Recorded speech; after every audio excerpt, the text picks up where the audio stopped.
සාමාන්‍ය තොරතුරු තාක්ෂණ විභාගය එහෙමත් නැත්නම් JET එක්සෑම් එක 2023 2024 යන වර්ෂවලට අදාළව මේ අවුරුද්දේ මාර්තු මාසයේ 23 වෙනිදා පැවැත්වීමට නියමිත බව විභාග දෙපාර්තමේන්තුව නිවේදනයක් නිකුත් කරමින් සඳහන් කරලා තියෙනවා.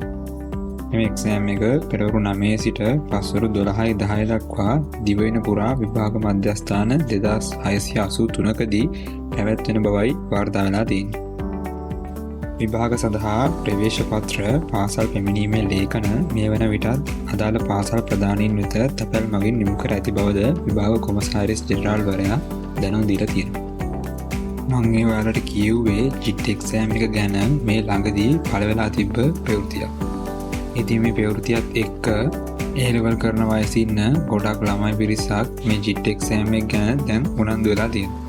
ඉතින් අපි අද වීඩියෝ එකෙන් කතා කරමු ඇත්තටම මොකද්ද මේ JET එක්සෑම් එක කියලා කියන්නේ, මේකේ තියෙන වැදගත්කම මොකද්ද, කවුද මේකට ඇත්තටම මුහුණ දෙන්න ඕනේ කියලා.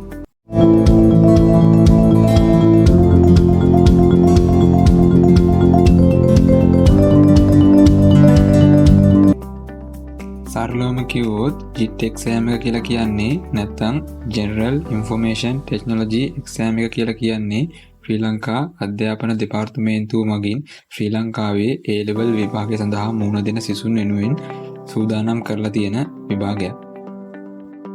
මේ එක්සෑම් එක හරහා ළමයිට තියෙන basic computers concept, IT application, programming, networking, database and cyber security වගේ පැති ගැන ළමයිට තියෙන knowledge එක ටෙස්ට් කරනවා. අපි දැන් බලමු මේ විභාගය සඳහා මුහුණ දෙන්න නම් ඔයා සපුරලා තියෙන්න ඕන සුදුසුකම් මොනවද කියලා. ඒක හරිම සරල දෙයක්. ඔයා A level exam එකට මොන ස්ට්‍රීම් එකකින් හරි මුහුණ දෙනවා නම් ඔයාට මේ exam එක ලියන්න පුළුවන්. ඊළඟට අපි සරලව කතා කරමු මේ exam එකේ තියෙන syllabus එක ගැන. Computer hardware, software, operating systems, networking, databases, internet application වගේම basic programming. ඒ කියන්නේ Python වගේ programming language ගැනත් මේ exam එකේ syllabus එකේ අඩංගු වෙලා තියෙනවා. අපි ඊළඟට කතා කරමු මේ එක්සෑම් එකේදී ඔයාලට ලැබෙන එක්සෑම් පේපර් එකේ ෆෝමැට් එක කොහොමද කියලා. එක්සෑම් පේපර් එක කොටස් දෙකකින් සමන්විතයි. පළවෙනි කොටසේදී ඔයාලට බහුවර්ණ ප්‍රශ්න වලට මුහුණ දෙන්න සිද්ධ වෙනවා. ඊළඟ කොටසේදී ඔයාලට ව්‍යුහගත පේපර් එකකට මුහුණ දෙන්න සිද්ධ වෙනවා. අපි ඊළඟ මාතෘකාව විදිහට කතා කරමු මේ JET එක්සෑම් එක කරන එකෙන් ඔයාලට හම්බෙන benefits මොනවද කියලා. පළවෙනි එක මේ එක්සෑම් එකේ හින්දා ඔයාට IT related careers වලට ෆවුන්ඩේෂන් එකක් ලැබෙනවා. උදාහරණයක් විදිහට ඔයා software engineering, data science, cyber security නැත්නම් networking පැත්තට යන්න කැමැත්තෙන් ඉන්නවා නම් ඔයාට මේ එක්සෑම් එකෙන් හොඳ අඩිතාලමක් ලැබෙනවා. ඒ මොකද ඔයා යන්න බලාපොරොත්තු වෙන ඉන්න ක්ෂේත්‍ර වලට අදාළ මූලික කරුණු මේ එක්සෑම් එකට අදාළ සිලබස් එකේ අන්තර්ගත වෙන හින්දා.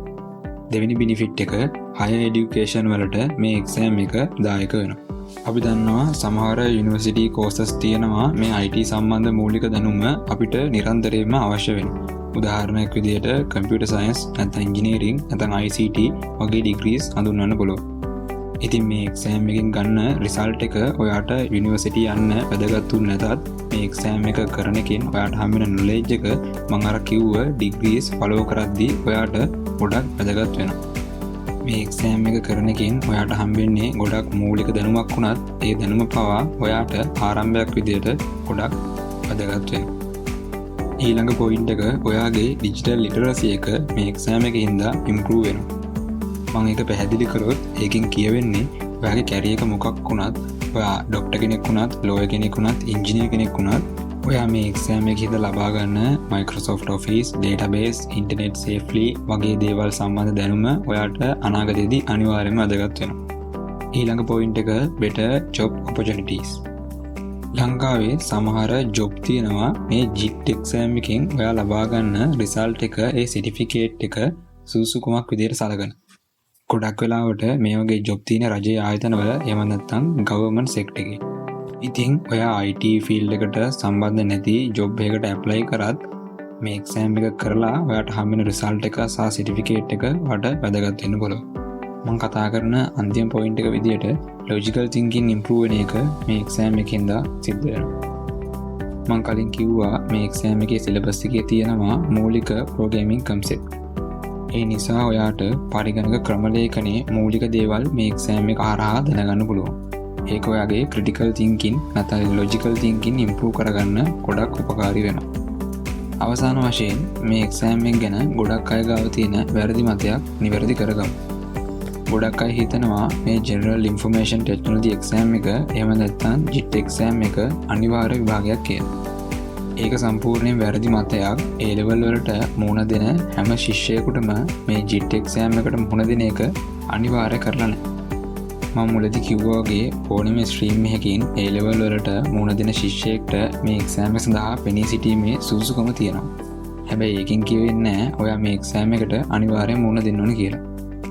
දැන් ඔයා දන්නවා මේ එක්සෑම් එක කළොත් ඔයාට හම්බෙන බෙනිෆිට් මොනවද කියලා. ඉතින් මේ දේවලුත් හිතලා බලලා මේ එක්සෑම් එක ඔයා කරනවද නැද්ද කියලා ඔයාම තීරණය කරන්න.